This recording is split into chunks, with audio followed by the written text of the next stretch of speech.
আসসালামু আলাইকুম এভরিওয়ান, কী অবস্থা, কীরকম আছেন আপনারা?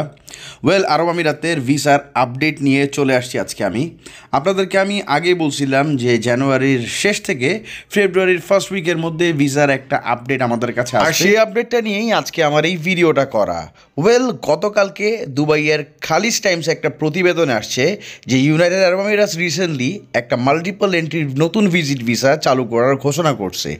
এই ভিজিট ভিসায় এমিরেটসে অবস্থানরত স্থানীয় অথবা রেসিডেন্সিপ হোল্ডাররা বিশ্বের যে কোনো জায়গায় তাদের রিলেটিভ অথবা ফ্রেন্ডসদেরকে স্পন্সরশিপের মাধ্যমে ভিসার জন্য ইনভাইট করতে পারবে।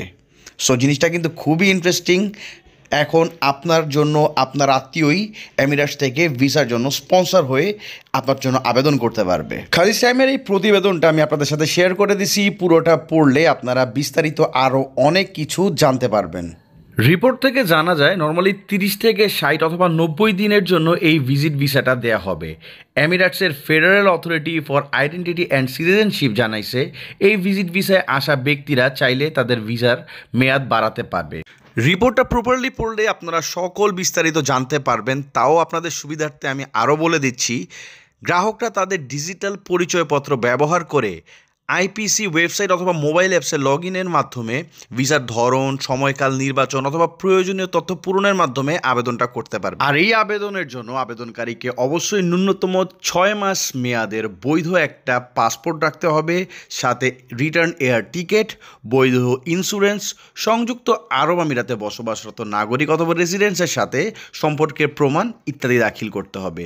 আর হ্যাঁ, আমিরাতের বসবাস করা কোনো প্রবাসী অবশ্যই চাইলে কিন্তু দেশ থেকে তার কোনো আত্মীয় অথবা বন্ধুবান্ধবকে এই ভিসার মাধ্যমে ইনভাইট করতে পারবে।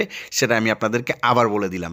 বাট হ্যাঁ, উক্ত প্রবাসীকে অবশ্যই আমিরাতের প্রথম অথবা দ্বিতীয় শ্রেণীর ডিগ্রিধারী হতে হবে। একদম লেবার ক্লাসের যারা রয়েছে, যারা লেবার ক্যাটাগরিতে আরব আমিরাটসে রয়েছে, তারা কিন্তু এই ভিসার জন্য অ্যাপ্লাই করতে পারবে না।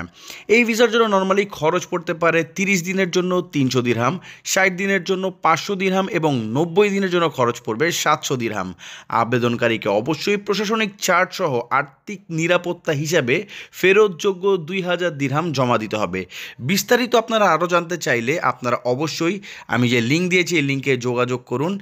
Federal authority for identity, citizenship, customs and port security এদের ওয়েবসাইটটায় ঢুকে টোটাল ডিটেলসটা জানতে পারবেন। আর এমিরেটসে অবস্থানরত অবৈধ অভিবাসী যারা 31 ডিসেম্বর পর্যন্ত যে অ্যামনেস্টি ছিল সেটার সুবিধা গ্রহণ করেনি, তাদেরকে দৈনিক 50 দিরহাম জরিমানা থেকে শুরু করে জেল পর্যন্ত, ইভেন দো দেশে ফেরত পাঠিয়ে আজীবনের ব্যান করা পর্যন্ত অবস্থায় এমিরেটসের সরকার একটা ডিসিশনে আসছে। এছাড়া এখন থেকে কোনো অবৈধ প্রবাসীকে যদি কোনো কোম্পানি চাকুরিতে নেয়, সেই সব কোম্পানির জন্য 10 লক্ষ দিরহাম পর্যন্ত, মনে রাখবেন 10 লক্ষ দিরহাম পর্যন্ত জরিমানার একটা বিধিনিষেধ আসছে। ভিডিওটা দীর্ঘায়িত করব না। এমিরেটসের ভিসা রিলেটেড যে কোনো আপডেটের জন্য আমার চ্যানেলের সাথে থাকবেন। ভিডিওটা কীরকম লাগলো অবশ্যই কমেন্টস করে জানাবেন। সাথে থাকবেন, দেখতে থাকবেন লাইফ উইথ অর্ণব। আসসালামু আলাইকুম।